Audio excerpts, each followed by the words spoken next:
What's up, guys? Farooqi Bros here, back with another podcast. And today we're going to be walking down the big releases of Memorial Day weekend. It's always a huge weekend, kind of the kickoff to the beginning of the summer season. And there's a couple of big movies that are out, and we want to discuss it and get right to it. But I want to start with the film that we talked about last week really quickly, but now we can talk about it with full spoilers now that it's out. So, spoiler warning right we get into it, because we're talking about Mission Impossible: The Final Reckoning. And, I gave my quick review last week, and I'm sitting on a 4.5. And I really enjoyed the stunt work and some of the main character arcs. But I don't want to take too much time to start off since I already did my review. So I'm going to actually pass the baton over to Zayan to kick us off. What did you think about Mission Impossible: The Final Reckoning? Yeah, I pretty much agree with all of your points on the last stream about kind of the pros and the cons of the film. I think the action, the set pieces, the stunt work was all just incredibly top notch. It was so cool to see on the screen being done. It was like you can tell how much effort and hard work got put into crafting those scenes so meticulously, and hard work paid off on screen as well. So I think all that plays into kind of the scope of the film and on that side of it. Unfortunately, the story side of it, it was a little weaker for me. I don't think it was bad per se, but I think as a final film, quote unquote, for Mission Impossible, I think there was a lot of direction they could have gone with it. Now they're going with spoilers. I think that the whole entity angle, I don't have as big of a problem with AI villain as I know Samir does, but I think they could have done a lot more with it, especially in that one scene where they kept saying, "Oh, when you connect with the entity, it can change you," stuff like that. And then he goes into the pod, and the mask goes on him, and then he kind of like sees everything, like the entire sphere of information. There were no consequences to that at all. So I was like, why make that such a big deal? Why make it a point to say that? But then after he gets out of it, it's like he only just saw the future basically from like the predictive models, and he had no consequences whatsoever to himself or in the story. I'm like, at least in the end, like a little wink or something, be like, it affected him somehow where maybe he changed a little bit or there's something about him that's different. But nothing happened at all. So it's like he had the powers of the entity or whatever, and it didn't affect him at all. So I thought that was strange. It was just like kind of just left as like a hanging carrot. But otherwise, I think overall it was all right as a film. But just as an ending of a franchise, I think it was just a little weak for me. Yeah, Mr. Samir, I wanted to get your opinions on it as well. I know you obviously did your full watch of Mission Impossible. So for you, your rewatch rather. So for you, it's actually pretty fresh in your mind seeing how the entire franchise has gone forward. So walking into that final movie, what did you think? Yeah, I mean, always crazy to see the stunts that Tom Cruise does. There's always a marketing campaign around one of the big stunts. I mean, this time it was the biplane thing. Last time it was the whatever, riding a motorcycle off a cliff or climbing the Burj Khalifa even. I mean, seeing Tom Cruise's dedication to it is pretty crazy. But first impressions coming out of it, I think this is like the finale of all time. They really want to pay homage to the whole franchise. And as someone that just watched the entire series going in, it seems like they kind of overdid it, where they cut a lot of the movies in together. Really just putting a lot of flashbacks. And I get that general audiences maybe haven't seen all of them or go into them. People that weren't even born when the first ones came out going in to watch these ones. So kind of cut together like an edit almost at some points, where they just put every single movie back to back to back and really trying to bridge all of them like this is what it's all been leading up to. And I kind of feel like at some points they were kind of hesitant to do it. I feel like maybe they should have gone all in, because the entity thing, it kind of like Zion says, the story itself, it kind of wasn't working all that much for me, specifically because the whole Gabriel thing, it seems like for such a long movie, they didn't even kind of get into his origins or his motivations. Unless I missed something when I was watching the entire franchise, it was like they kept nodding to his origin with Ethan, and how that was like the start of his IMF journey, and that one scene with the woman where he sees her die or something, but they kind of never even showed it. Like going to the third act, I'm like, there's so much left. I guess they're gonna go into the origin part of it now, but by the end of it, they didn't even do it. So the whole Gabriel like character, for me, that was kind of underwhelming, especially the way it ended. It was kind of like a joke ending for him.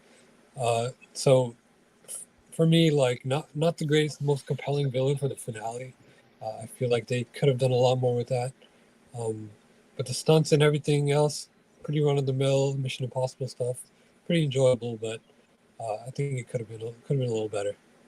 Yeah, I want to kind of concentrate some of your points, and we can bring the whole panel back in for it, because that first act, I did feel like it was going 100 miles an hour, and that was kind of one of my main problems with it. Like, I was like, what are we doing here? Like, especially a lot of the espionage, a lot of like, it was like we shot 10 different set pieces in the span of like 15 minutes of screen time, and I felt like a lot was maybe left on the cutting room floor, which is kind of crazy to say because it was already a 3-hour movie to begin with, and it was originally conceived as a part 2 to Dead Reckoning, which just came out before. And I do prefer Dead Reckoning to this movie, albeit slightly. And to Samir's point, the villain of the movie had 2 movies to get fleshed out, and you at the end didn't feel like anything really changed. He was kind of just stand-in for a generic twiddling your mustache villain, and I was like, okay, here he is. He's here to fight and try to be a foil for Tom Cruise, someone who can match him in the stunts and someone who can match him at different levels. And that was kind of the movie.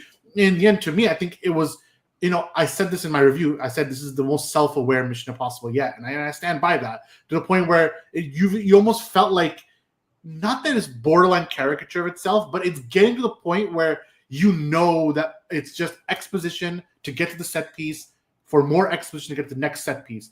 And yeah, that's maybe the distilled formula for every single Mission Impossible movie, but because this is the last one, and some of the dialogue is almost like very ham-fisted, telling you like this is about to happen, like he's about to do his thing, like get ready, and it's like, okay, I can kind of get it. And that final plane sequence, which is pretty much alone why this movie gets the stars that it's getting for me, because you're just jaw open, like this is cinema and this guy's doing it for the love of the game, because it's like crazy stuff's happening and you're like, wow. But from a narrative perspective, what's happening during that scene, it's not that much, honestly. But at the same time, again, for this movie, you know what you're getting. This is the definition of a popcorn movie in a good way. Sometimes we say popcorn movie in a derogatory way. This is the definition from a good perspective. This is the good popcorn movie that you just go on, you enjoy yourself. Don't think too hard about it. Don't try to push this movie into a logic square. It's not going to work out at the end. But instead, think about it as just a journey. Now, however, I want to kind of jump on one of Zian's points, and then you guys can kind of just react live on whatever you want to say, because you also mentioned, like, how is this really like the final movie? Like, does it feel like a final movie? And the truth is, it doesn't, like, to me.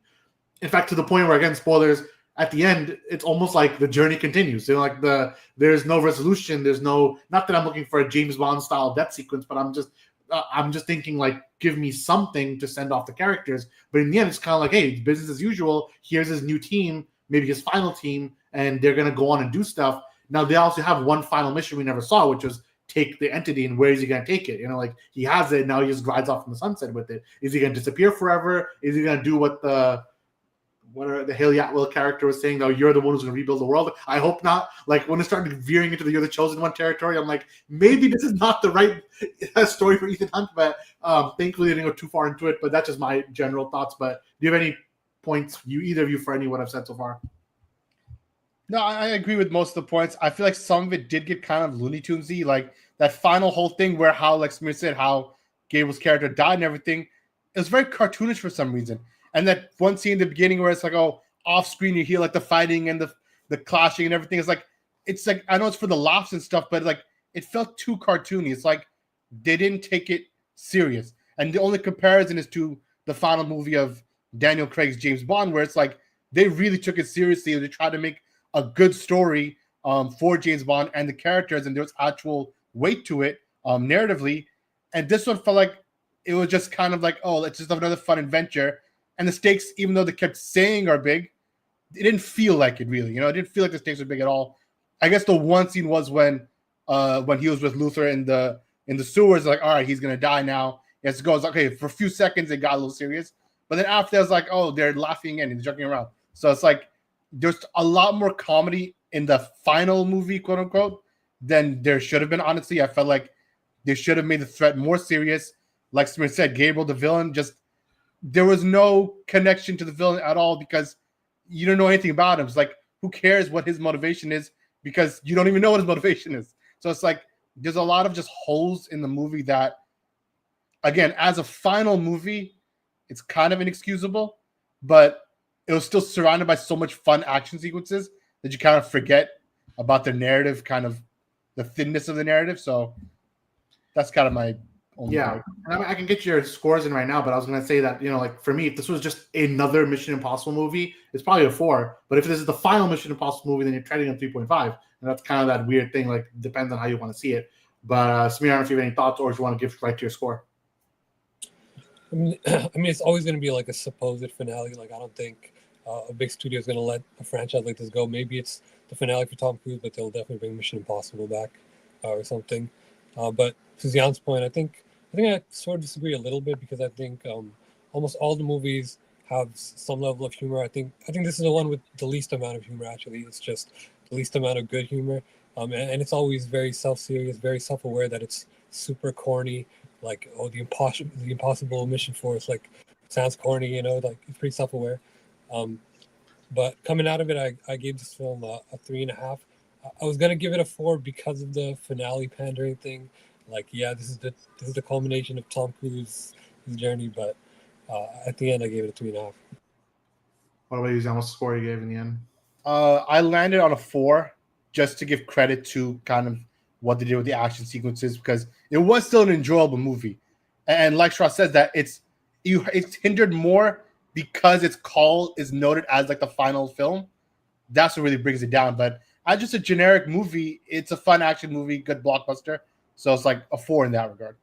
Yeah, I think a lot of people were laughing at the movie. Even there's a scene. Well, we do really quick, but the big scene of the second set piece of the movie, which is the he's going deep underground and diving and trying to get the thing and all that's going on. But surprisingly, people are laughing a lot in my.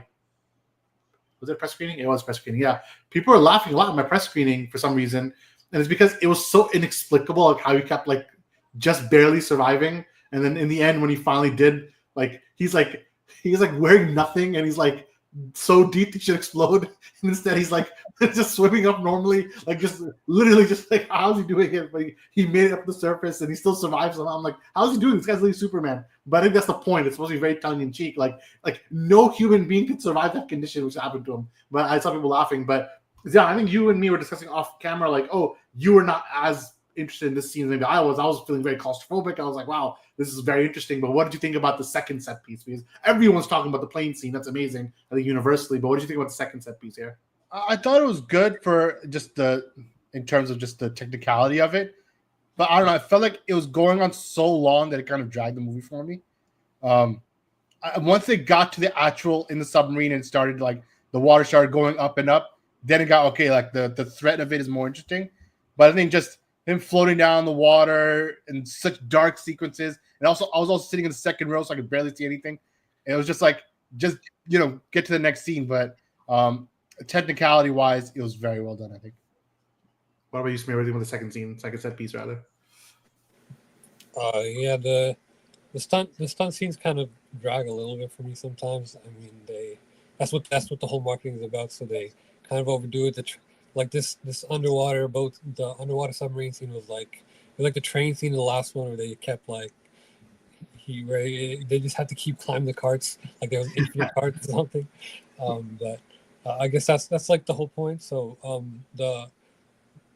there's one of the other movies, I think it's Rogue Nation or something, where there's another underwater scene where he holds his breath for 6 minutes. I think that was one of the main stunts, like marketing stunts.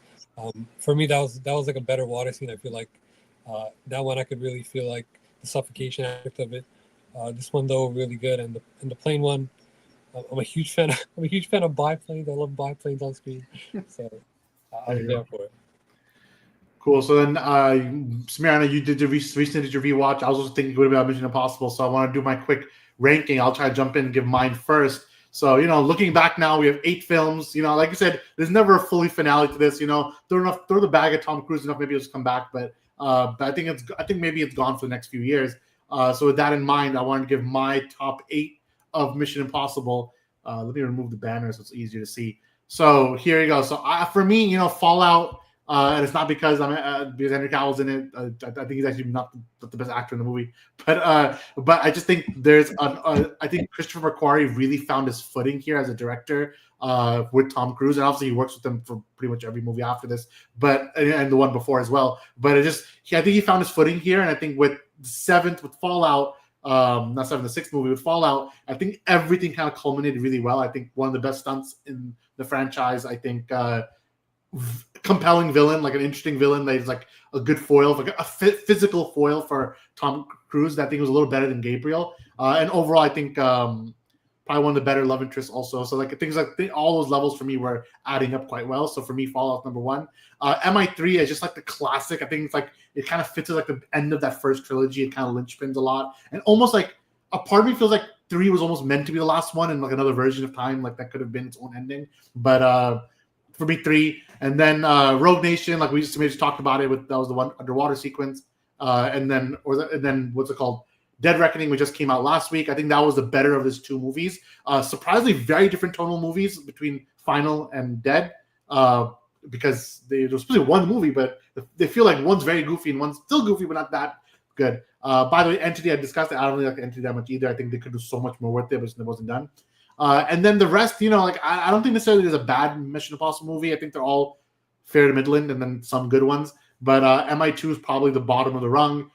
Mission Impossible 1, I know there's a lot of nostalgia for it because it's the original, but I just still put it on the bottom level. But I don't necessarily hate any of these movies. I just think they all have their place in the sun. I think Ghost Protocol is probably the most forgettable one, but that's just me.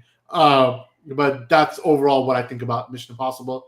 Samir, I'm going to jump with you next. Here's your list on the screen. Walk us through some highlights. Yeah, for me as well, Fallout number 1. I think the pacing and the stakes and the ending with the wife, I think that was really good. But I mean, speaking of the wife, I thought she was going to show up in this one. Like they were talking about, they mentioned her or something, but at the end, she didn't even show up. I was like waiting for her to show up, but yeah, the stakes for sure for Fallout. And the first one, I think they started off really high, and then they kind of went low with Mission Impossible 2, which was the worst one. But I mean, that's kind of like a cult classic. I think people are really big fans of that, and I think it just kept getting better from there. Mission Impossible 3, I really liked it, but I'm kind of aware about how stupid the writing is, especially the rabbit's foot thing, which they brought back here, and I have no idea. Rabbit's foot was so important for this one. I have no idea what it even meant. I feel like they just said it. They just said now in hindsight, the entity was always in the rabbit's foot. Like that was how they connected it. Yeah, but they explained it in such a weird way. Like it was some goo or something. I don't know what it was. I couldn't even tell. But still, I like the whole wife thing. They tried to do a lot with it. I'm glad they put this whole syndicate thing to bed, and that whole subplot. But the most recent 2, for me, because the villain is not all that compelling, I have to put it lower. Ghost Protocol and Rogue Nation, of course, the syndicate thing is pretty good. So yeah, this is just my ranking. There you go. Yeah, now you mentioned the rabbit's foot. Now I'm like, yeah, that was, yeah. This movie over tried to connect all 8 movies like it was one grand thing, but I think that's actually kind of makes it worse. Like I think let each movie, like the first 3 can link together, but you shouldn't link every single movie together. But yeah, the wife not showing up, very good point. I was thinking, where's like that was such a good like goodbye to the character. If you like, it doesn't have to be like Dark Knight Rises, which I was going to compare it to. I was like, this movie's kind of like the Dark Knight Rises of Mission Impossible movies, and whether you love Dark Knight Rises or not, I feel like there's a lot of sensibilities there. I don't know if you guys agree or disagree or not. So it kind of gives me, it kind of gives off that. And then this, I don't mean this in a bad way, even though this movie has a lot of bad, I myself don't like it that much, but it also is kind of like the Rise of Skywalker of Mission Impossible movies. So if I had to compare the 2 movies, it's the Rise of Skywalker, the final Star Wars movie, and then the final Dark Knight movie. It's better than Star Wars for sure. I'm not sure it's better than Dark Knight Rises. I think it's between them. But do you think that's a good comparison or not to end it off? Am I making any sense with my 2 comparisons here? Do you see the vision? I think the Rise of Skywalker angle is definitely more closer. The Dark Knight Rises, I think they suffer from completely different problems. But I get the kind of, bring it together. And Rise, you had Ra's al Ghul and Talia as that connection, like, bring full circle. But I think Rise of Skywalker, yeah, it is very similar to Rise of Skywalker in kind of his issues. Yeah, I agree with that. I mean, they threw in a lot of weird, like random callbacks. I mean, they made the buddy cop guy John Boyd's son, like, what was that about? That was crazy. They didn't even go into that much. And then the guy from the first one that was in the vault, I'm glad that he was like an actual character and not just like, remember this guy? Like, I'm glad he had some part to play. But definitely a lot of pandering.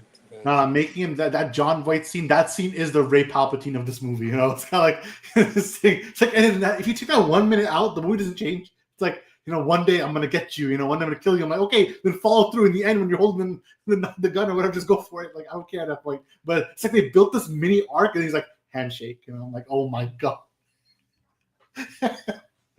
But and then they became good friends. Like good buddies after all. Like, I don't know. Listen, it's like BVS. Men are still good. You love it. Yeah. Either way, that's a good 20 minutes on Mission Impossible: The Final Reckoning. So definitely give your thoughts in the comments if you're interested. We want to move on to the next big Memorial Day weekend movie, and the movie that's almost made 350 close to $400 million in one weekend, and that's on a $100 million budget, and that's Lilo and Stitch, the live action movie. So Lilo and Stitch, it's interesting with this movie because you have to almost think of it as like it's like, I don't know the right word is, epidemic, or it's like the situation we're seeing with the Disney live action movies and what you think about it, because this movie cannot break away from that narrative to me. Like, this movie is part of that narrative. The narrative of taking animated movies and converting them into these live action spectacles. And is it anything more than a cash grab or not? It's like, obviously we can all say yes, no, maybe so, because it's making a lot of money. But this movie actually suffers from a lot of the same problems that like a Lion King would have, in the sense where you try to copy things, but then you miss the heart of the movie, and you miss some things in the middle. And you can, do Hawaiian roller coaster and do these kind of things, but it doesn't have the same thing, In the end, the biggest problem I have with the biggest problem I have with the movie is that you lose the artistic value, because when you look at the original Lilo and Stitch, and I should have had a picture, I don't have it, unfortunately. I have the live action picture, but I don't have the animated picture. But it was colored with this watercolor, like really like as a specific aesthetic that feels close to what that Hawaiian feel is, and you really do feel like you're living in this utopia kind of town in Hawaii, and everything's going like it. You feel it. There's so much life in every single image. You could pause the movie at any point in Lilo and Stitch, and the colors are just like taking over the screen. Very similar to Lion King, where it's like you can pause Lion King and just admire it as like a work of art. Whereas this, it's it's a little bit of like a Disney Plus movie, and this is not even to say as almost like a slur, but the truth is that this was a Disney Plus movie. Lilo and Stitch was originally a Disney Plus movie that $100 million dollar budget, which is actually not a big budget for a theatrical movie. It was meant for Disney Plus. Now Disney's very smart to switch out, but he just made a boatload of money. But you could feel it, and I actually was surprised. I don't know if Zion felt the same way, but there's not that much Stitch in this movie. Like, he's not that prevalent in this movie, like as he's in the original movie. They took a lot of his origin story's gone. A lot of the part, like that, how he came here, all the stuff he did back in the day, like all that's gone. And it's really more of a Lilo movie, which is not the end of the world. But in the original movie, it feels like they're together. Like they're both main characters. And the second issue I have this movie is that the original movie, Stitch kind of feels like its own character. Like, he has emotion, and he can think, and he thinks here too, but he feels like he has more of a soul in the original movie. Here he kind of is like a pet. Like, I don't know if that makes sense. Like, he's like a talking dog, and a lot of the jokes that they added that were in the original movie are jokes that are comparing it to a dog. Like, it's comparing it to a pet. Like, everyone, so a kid can look at the screen and be like, "Oh, that's like my pet," like that's my pet. And then there's a bit of a Grogu symptom also happening if you guys are Star Wars people and we're Mandalorian. So all these kind of come into play, which is not present in the original movie. And then obviously our problems at the end also, if they change a huge part of what the original ending was, that really hurt the sister character. Like, she just might be one of the worst like downturns from the original version of her in history. But so my score is 2.5. I don't think it does anything special. It's good for kids. It's gonna make $1 billion, no doubt about it. Which the other almost $1 billion is Minecraft. So you just say that's what the states of the world is going right now in terms of cinema. But that's my general thoughts on Lilo and Stitch. Zion, what about you? Yeah, I pretty much agree with everything. I think, like, what did you say? You're not muted? Oh, I can't hear you guys. You guys talk. All right. No, yeah, I agree with everything. I think the visual aspect, like you said, is kind of just almost grayscale. Even it's very MCU in that way, where it's almost like devoid of color, where they should have just oversaturated the movie a little bit just to have that kind of, like you said, that utopic kind of feel where it's like a magical place almost in a way. But it was very grounded to earth. Some of the dog jokes, I get why they did that, because the suspension of disbelief in a live action movie, you really have to have more, because this alien creature just around all these other people and they just have to expect like it's nothing. So like I get why they kept throwing the dog jokes and those kind of things in your face every single time, because why aren't these other people reacting to this alien creature on like just walking around?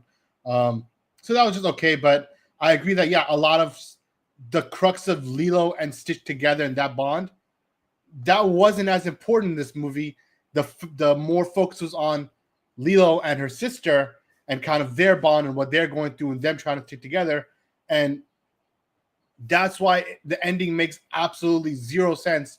Where from the original, big spoiler for the new movie, from the original, obviously, her sister Nani decides to stay and continue to I guess foster her own sister, and then she gets with the guy David, and they're all kind of like together as a pseudo family kind of thing.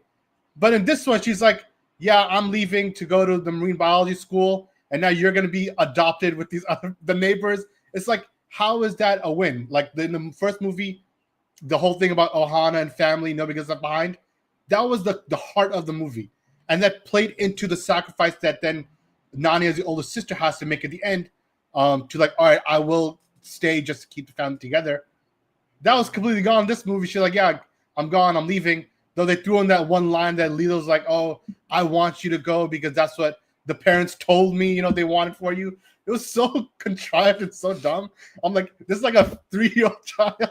Like, why is she talking like this?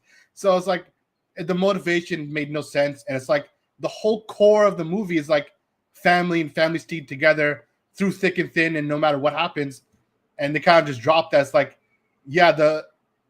the social services, they won in the end. They had to separate Lilo and her sister. It's like, how is that a good ending? That doesn't make any sense. But they try to mask it as a good ending because the old lady neighbor who's always nice, she'll take care of Lilo. But that's not her family. It's like the family's still separating. So I thought that makes no sense to what Lilo and Stitch was all about in the original. And that was just a weird change for this live action version. I did also end up at a 2.5, but because it's still a fun summer movie for the kids. But if you're comparing it to the original, once again, it's kind of a disservice. Is it fair to say, and I'm not sure if we're going to pass the baton to Samir, but is it fair to say, like, have you seen this trend on Twitter where people ask AI, like, take this picture and recreate it one-to-one? Like, you've seen that, like, and then they keep doing it 100 times, and by the end, it looks different. But forget the 100 times later. Just the first time when you tell AI, can you just replicate it? It's just a little off. Like, everything is just, like, off-center. And that's the best, to me, to describe these live-action movies. Like, you're trying to make the same thing, and a lot of it is there. Even Stitch's voice actor is the same from the original. But it's just everything's off-center. And I don't know if that's the best way to describe these movies. But Samir, you give me your opinion on general, if it's not Lilo and Stitch, but general Disney movies if you want, whatever you want to tackle it. Yeah, I'm tired of live-action remakes. I mean, if they're gonna do the remake, why change fundamental aspects of the theme and the narrative and like what it's trying to say and the significance of it? I feel like it's kind of dumb. But like when I was watching Mission Impossible, they played the How to Train Your Dragon trailer. I was like, I'm done with live-action remakes. There's no point of it. Just make something original at this point. And again, they really, it's not about the art. It's not about having to say something. It's just about the money. That's why they can get away with that kind of change and still make however much money they're going to make from it. So I guess the AI, the entity thing was right all along, and it was a fine villain then. Yeah, I don't know, but I sent you a graphic you can put up. It's from like Rotten Tomatoes officially, the live action versus animation scores, and some of the recent ones like bomb scores, like they're terrible. Yeah, let's get this graphic up so you can discuss it while it's on. Here, go for it. Yeah, so look at that bottom tier. These are bangers: Aladdin, Lion King, Sleeping Beauty, Snow White, Alice in Wonderland. These are like the heavy hitter films. Look how terrible they are. Like, I don't know why, but the problem is the money keeps coming in. Yeah, they're not learning. They'll never learn. The money keeps coming in, even though they're terrible movies. It doesn't make any sense. The audience has no reason to listen because I'll give you an example. Stitch just last year made $2 billion in just merchandise. Like, these characters print money. So making the movie has nothing to do with even the love for cinema. It has everything to do with make some more money. I'll give you one more example because Samir just mentioned How to Train Your Dragon. The CEO of Universal pretty much admitted that we're only making this movie to push the park, to make the park relevant. So when people go to Epic Universe, which just open, the How to Train Your Dragon line will have a lot of relevance because it's going to make money. So a lot of kids are going to want to go to Epic Universe to see Toothless and all these guys. You know, yeah, like they have a walking around huge animatronic of Toothless. Like, it's crazy. Yeah, but that's not even the point. It's that like the movie now services something else. Not it doesn't service film. It has another reason. So in this case, Lilo and Stitch only services that merchandise to get more people buying life-size Stitches. Who doesn't want one? Everyone wants one. So like it makes sense. I get it. But see, for this one, they actually consider Lilo and Stitch decent. Like, they don't critical reception is like actually not terrible in this one. Listen, I'll tell you, a good remake is like Cinderella. Like that was a good remake. I'll give it to them. I'm not sure any. Christopher Robin. That was their first, right? That was the first one, yeah. And then is Christopher Robin a remake, or I don't know? I don't really consider it anything. That doesn't count because you're not remaking a movie. Yeah, if anything, that was good because that answers the question of what happens to these people, these characters, and 100 Acre Woods when Christopher Robin's an adult and it's like becomes cynical like Samir. And I never saw Pinocchio, but it's kind of sad that Robert Zemeckis, coming off Back to the Future, is now making Pinocchio and getting 20%. But Samir, what did you make of how about this? What's the best live action Disney movie to you so far? In your best live action, man, this list is crazy. You're gonna say Lion King? Probably, I don't know. I think I was fine with Aladdin. I think Alice in Wonderland kind of better than some of these. In my opinion, but I don't understand why the critic reception is still like it doesn't have to be received like this. You can still view it objectively, and they're still gonna make that much money. Yeah. And it's like the Marvel thing. It's just the Disney thing, really. Yeah, I'm not sure. They did say they canceled something. Tangled, right? They're not making Tangled anymore, live action. I think because of again, this is probably learning bad lessons. Because Snow White did poorly, the lesson they took from that is not to stop making the princess movies now. Like that's the only lesson they learned. So because outside of Frozen, we're definitely getting live action Frozen at some point, and next year we're getting live action Moana. So they're still gonna make a few things, but I think they're done making the old school Disney princesses because it's just. I don't think anything even left anymore. Well, they've hit most of them. They've hit most of them. Who's left? I think everyone's done pretty much at this point. And of the Renaissance, I'm trying to look at who's not done. Like everyone. That's Hercules. Hercules is like really only. Yeah, that's the one where I think they did offer Ariana Grande to kind of lead that for the Meg role, but I'm not sure who they have for Hercules. I think they wanted Austin Butler, but I'm not sure if they're going to close these deals. This thing. But let's see. Hercules movie. Let's see, that's the problem. So even I can help it. I'll be there. I wanted to be there, but at the same time, like it's all going to be derivative. It's all half-lives of what the originals are. So it is what it is. So it's an interesting debate. We'll probably have it more as time goes on. Let's move on from Lilo and Stitch to the latest Wes Anderson vehicle, and that's the Phoenician Scheme with Zion. Since you're the first person to see it among our group, why don't you give your review for it? This is as Wes Anderson as you can get. Like if you like his work, you will like this film also. If you don't like it, then this will be kind of harder to swallow than some of the other ones. I personally thought it wasn't that bad. I enjoyed it more than The French Dispatch. I enjoyed it more than Astro City, both of which I thought were pretty boring. This one actually kept me engaged throughout. I think Benicio del Toro, all his lines were pretty funny. So I thought they did a good job. It was kind of centered around these three characters, and then all the other characters were kind of popping in and out through the movie as it kind of went along the journey of the story. So I thought it was all right. It kind of hits all the buttons that a Wes Anderson movie needs to hit, but it doesn't go above and beyond in any way. The story is not that great, like where you're completely hooked into it, like Grand Budapest Hotel, which is clearly his magnum opus. He has not been able to reach that high since then, but as a general Wes Anderson film, I think it's serviceable. It's better than those Netflix shorts that came out recently. So in that way, I think if you're a fan, go see it. If you have time to waste, I think even then go see it. So it was good, not great. I think 3.5 is what I landed on. It's probably like third on my Wes Anderson ranking. I think me and Samir will come joining next week with our reviews. It's coming next week, right? So we'll join with our reviews and jump in on it. From that, let's go to a movie that Apple TV is putting out there. And that's The Fountain of Youth. So, primarily Apple TV has been known to be like prestige television, and you need to do a film, it's going to be very prestige. They tend to put a lot of budget to the point where some people say it's a money laundering scheme, but they put a lot of budget into the entertainment division, and to various results. Some people say a lot of these things don't do that well. Obviously, Severance is their golden child, which we reviewed ourselves, season 2. But The Fountain of Youth aims to be something very different. It aims to be a blockbuster for home. So you have a huge director in Guy Ritchie, and you have a pretty star-studded cast for a streaming movie between Natalie Portman and Krasinski and a few others. And you have this big, like set pieces, and they're going to actual shooting on location. Like, to its credit, it looks like an expensive movie. Like, it looks like this took a lot of money to make. Now, the reality is, now it doesn't work as a movie. So I got a chance to see it. I saw it actually in an amazing setting at the National History Museum, and it really does help the movie. I can't imagine how I'd like it if it was at home, but seeing it in a theatrical format and kind of seeing it with the whole crowd, it's a good family movie for kids. Like that's what I come out of it. It's not that different from Lilo and Stitch in the sense where it's a summer movie. It's a family summer movie, except people who have an iPhone can just boot it up, whenever they want. Like, that's roughly what it is, So overall, the pros are, it has a good polish to it. Like, has some Guy Ritchie sensibilities. Like, I like some of the set pieces were interesting. When they were in Vienna, where were they? But when they were in those places, it was pretty good. It was Vienna for the library. Egypt scenes were pretty interesting. Like, it was pretty good. And then where else were they? They're all over the place. So they're in London for a bit. They're everywhere.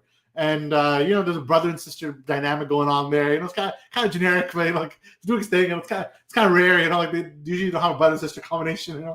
But that's 2.5. But it does the job. It does 2.5. All right, Samir, I'm going to you next. What do you think about Fountain of Youth? I mean, but before you review, look at this picture. This is actually a nice picture. It makes it seem like there's potential for the film, but then you watch it, and I mean, it's pretty generic family film. Guy Ritchie. I mean, I expected a little more because it was Guy Ritchie, that maybe he would add some more sauce to it. But it seems like Apple just threw as much money as possible to get some big actors and make the most derivative plot ever. But I guess for something that's supposed to be easily to consume for children, I guess it works. For me, John Krasinski, I don't think he has it to be like the main guy. I don't think he has the charm for it. And I kind of really want it to be because he's like Jim, but I don't think he can lead like that. I don't think he has the charisma for it. And the dialogue, I mean, if it's for children, I mean, there's the first scene with him and Natalie Portman. I mentioned this before. It seemed like a bit where, it's like an only child writer who doesn't have siblings trying to write siblings. They're trying to make it super obvious, like, hey sis, remember when we were siblings growing up? It's like, siblings don't even talk like that. What's happening? That's literally a line they have to say to their sisters for so many times. Like, hey, we remember when we were sisters growing up with the sisters? You were always this child. I was always this child. Like, okay. Yeah, and basically the entire movie was just that. It was enjoyable, I guess. For me, Isaac Gonzalez. He's a generic cool uncle, okay? Yeah, I think Isaac Gonzalez was the best part of the movie. I think she's innocent. I think she's capable of leading like a blockbuster film like this. Instead of more than John Krasinski, he was the only part that's. He was the only part creepy in it. Yeah, she was. Not she was 10 minutes. No, she was in every scene we're talking about. She was like 20 minutes. And notice she didn't interact with any other character. It's like she wasn't even in the room. No, but she was only in scenes with her and like John Krasinski. Did you notice that? She didn't say one word to anybody else. She was keeping Natalie Portman hostage for one scene. All right, that was the one time. There you go. She met Stanley Tucci for 30 minutes. Listen, Stanley Tucci, he had his role. He had his role. Get him for 30 seconds. They have to get him in, bro. It's the most generic movie ever. Listen, I knew there was a problem. So cliche. And the whole thing with the divorce and that stuff. What happened to that? It's like the husband got sent away, but then the guy like died in the fountain of youth. What the hell happened to that? And then who's gonna get the kid? It's like, did they win? Like, did she get the kid? What's going on? You got the kid, yeah. It was such a dumb made up thing just for a reason for them to have like some kind of dopey kid with a hat on, like Indiana Jones. Like they had to make some weird, strange reason of having a kid there for some reason. It made no sense. It had nothing to do with the plot. You're mixing it wasn't even resolved. The first 2 acts, they made like such a big deal that John Krasinski's character, like, oh, because of you, I'm gonna lose my son. You're gonna get me fired. You're gonna everything. And the rich guy made one phone call, got him a job in Tokyo. He's like, yeah, I'm gonna abandon my son. You can win the divorce settlement. I'm okay now. I'm good. I got the job. Like, no, that's crazy. That's crazy. She didn't win anything. She got 1 year. He said he was back in 1 year. And the guy who's gonna work for it, he died. No, but the company will survive. Like he died under uncertain circumstances. Oh yeah. Also, the most obvious villain from the beginning. Like I knew he was the villain. It was so obvious he was the villain. Yeah, because that's the Indiana Jones thing to do. So you weren't surprised then when he became the villain. I was like, I didn't think he was the villain until that one scene where he was with the kid. Is like, oh yeah, would you be satisfied? Are you still satisfied? And he's like, no. I was like, oh, okay, he's a villain, because you wouldn't put that in there unless like, oh, for the kids to know that, oh, he's other motivations. And the John Krasinski character, he kept making excuses like, yeah, it's all fine. Like, people are dying. Like, see, Samira's like, oh, he can't lead a movie, but I think he's the perfect guy for this type of movie. Where the writing is so weak and so thin, he's just like a generic guy like him to kind of just lead the role, So I didn't think it was that bad. If anything, he was better than everybody else in the movie.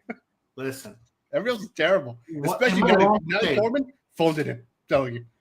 Am I wrong to say that this movie's like a more B-roll version of like National Treasure, The Mummy, Night at the Museum? Kind of mix those together. A little bit of Indiana Jones, a little bit of swashbuckling. There you go. Fountain of Youth.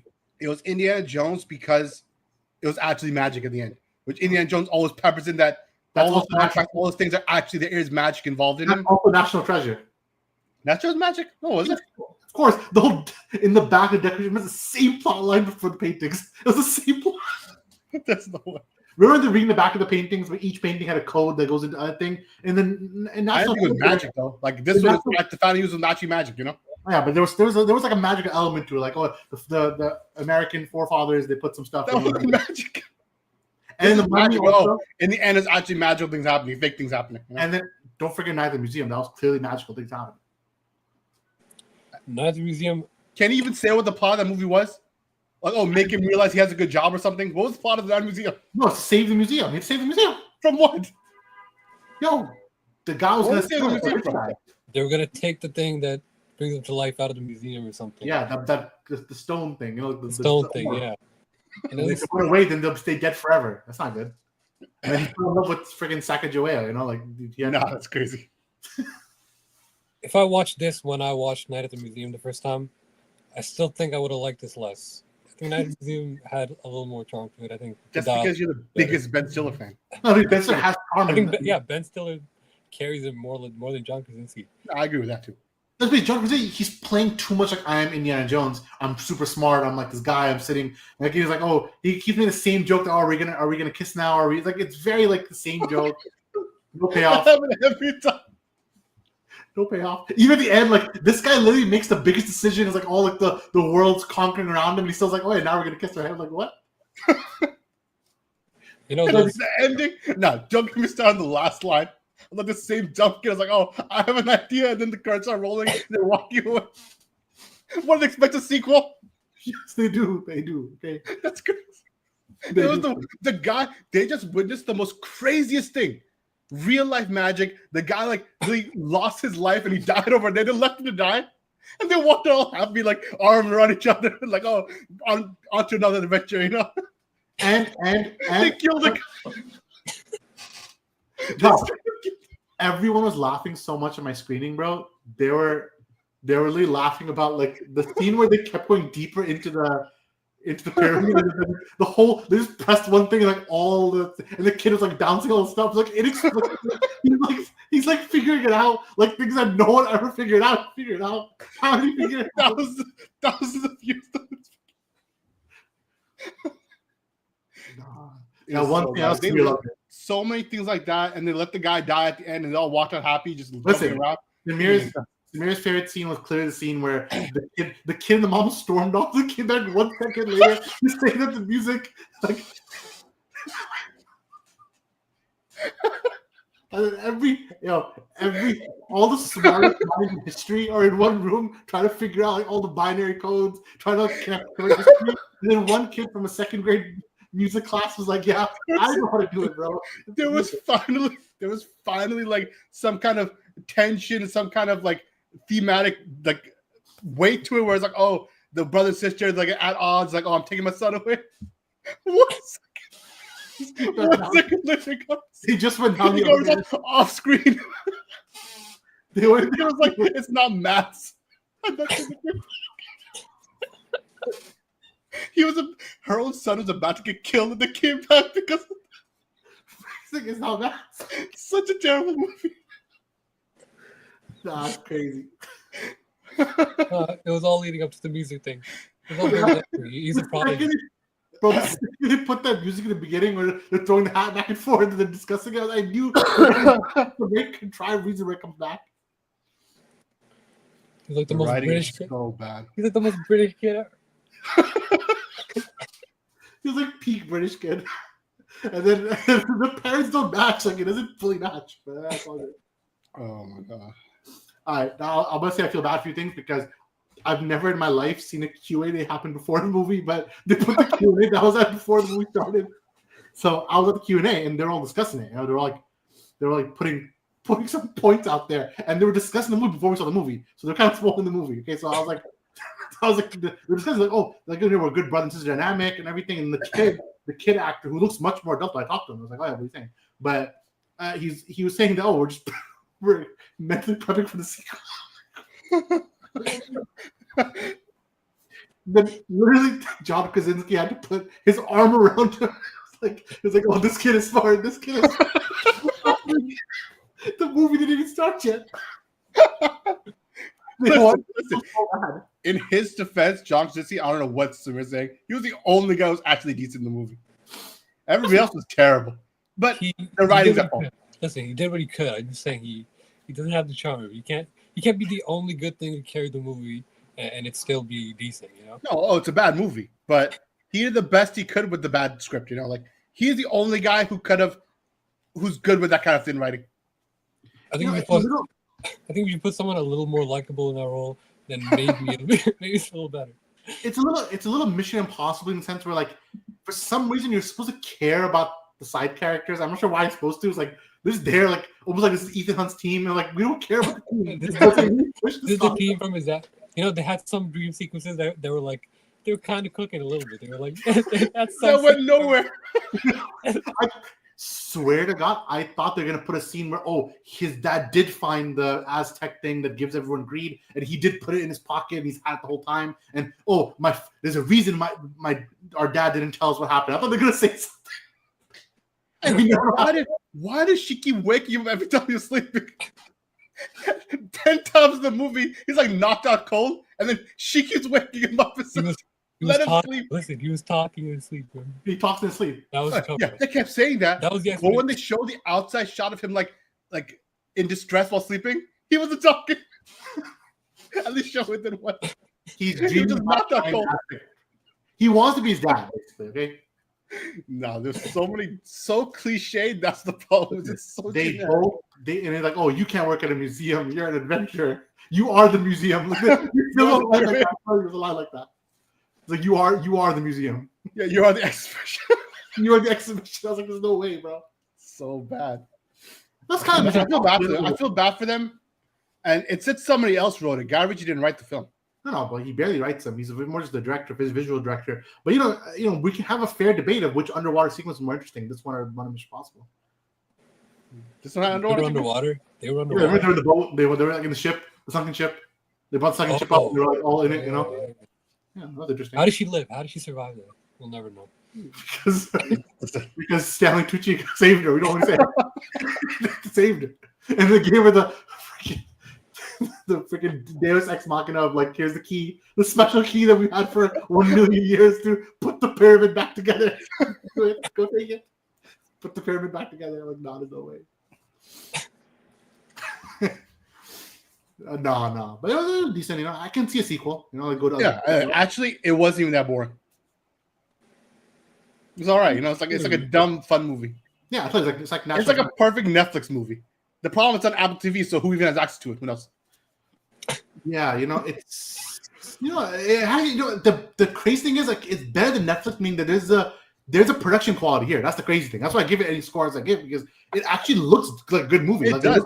They went to all the places and they actually did a good job on set locations. You know, they made a point in the Q&A that everything was on location. Like they were really trying really hard, except for the final pyramid stuff.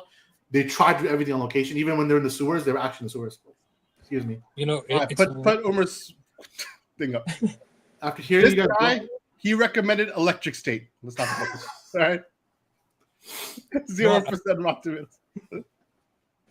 It's crazy that they did all that like on location, because even with Netflix movies, like at least I hear about the Netflix originals. I had no idea this even existed till like you mentioned the press screening, or even after. So it's like at least do something with the marketing. Yeah. You know, I'll now come to a very shameless plug because I was at the reception for this film, so I got a chance to talk to the entire cast. So as I was talking to them, one thing I noticed that even other people, no one was necessarily saying, you know, congrats on this movie and we can't wait for, you know, the award circuit or something, you know, because that's not the point of this movie. Instead, everyone, even when I was talking to them, I was like even with John Krasinski, when I talked to him, it was very much like, you know, this is a great summer movie. I think the kids are going to be like it, good for the families. And he told me straight in, like, yeah, that's what he said. That's all about. He said that's what it's all about. You know, so he's like, it's all about the kids. You know, I'm like, yeah, they know. And then time for shameless picture number one, because then when I met Natalie Portman at the screening as well, I had a chance to tell her about the movie and everything, and she said, yeah, she said one of the reasons, she said, I want to make a movie that I could take my own kids to, and she said a lot of her. Especially her. Note this. I could take my own kids to. There's no theatrical release. You know, like, they can watch it.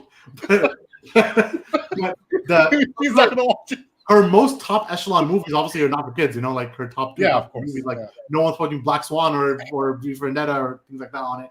But you know, to the credit of Umar, I did tell her that when I had a few extra minutes that, you know, I grew up with the prequel trilogy, so I'll always love those movies. Now, I told her that your role as Padme will always have a special place for me because of how she's like, yeah, she's like, thanks so much. She said, I hear a lot of it from your generation out there in this space. So that was a cool little moment. I hate Shiraz's shameless plugs. This guy, don't forget when he wrote the Ultimate Immigration Story. I mean, it was the article. Story with an E. Story. That gotta be the comment back, no way. Bro's typing like Winnie the Pooh. All right, so I think there's one more review, quick one, in and out. What do you think about Life of Chuck? Life of Chuck. I know Samir hates this type of like feel good, like, oh, there's goodness in the world type movies, you know. But I liked it. I thought it was just a very sincere movie, and it kind of just does a good job how you see this person and kind of what he's going through, and then the worlds he creates for himself and in his head, and like his life growing up through all his tragedies and kind of everything culminating to what he's going through as an adult. And I think he just did a good job. It's like broken into like a 3-act structure. So it's interesting to see kind of, I don't want to spoil or anything, but it's like you move from inside out. So like as the film goes, you're kind of moving farther and farther back in a sense. I can't say what I mean, but it was just an interesting way to kind of structure the movie, and I enjoyed it very much. It was very sincere. It was very heartfelt movie, and everybody did a good job. The cast did a good job in the film. Even Mark Hamill's in it as like one of the grandfather characters. So I think it's just like a nice movie. This movie's definitely going under the radar, but it's a good movie. It was a good movie. I enjoyed it. I enjoyed it more than Phoenician Scheme. Like I gave Life of Chuck 4. I gave Phoenician 3.5. There you go. Samir, why do you hate good movies, feel good movies? I feel like there's a specific movie that you're kind of hinting to, but I think they're fine. I feel like you're describing the secret life of Walter Mitty. You know, like, that's what it sounds like this movie is. And if it's that, then I'd be fine with it. Like I enjoyed that one. You know? See, I haven't seen that, but there is, I feel like, a deeper layer here for a certain reason of the point of the movie. But Well, the movie's coming out in a couple of weeks. I think embargo's breaking fully in a few weeks. So we'll get more into it when the time comes. But let's do our final thing, which is our what to watch, the Farooqi Bros recommendation. Again, doesn't have to be it could be a movie, it could be a video game, it could be a TV show, it could be a book, it could be anything. As long as it's something recommended. We could be outside of our normal box for this one. So who wants to go first for their recommended? Will be Samir? I guess I'll go first just to make Samir angry. What could it be? I'll recommend a video game, and that video game is Clair Obscur Expedition 33. The story around this game is terrific. How there's one person who worked at Ubisoft Montreal, I think. He left and then took a couple of people with him, and they from like a team of like 5-6 people or like 10 people, they went up to like 30 people, and they created this game with an amazing cast: Andy Serkis, Charlie Cox, Ben Starr, who's played the guy from 16, and a couple of other people. I think the graphics, the gameplay is innovative gameplay where it's not typical turn-based. There actually is real-time, quick-time events in the fighting. So it's like you're actually in it. You can't just fall asleep while the enemy's doing their move. You actually have to react and do things, and it changes how the game goes. And everything from top to bottom, this game is just incredibly well made. The story is great. The OST is terrific.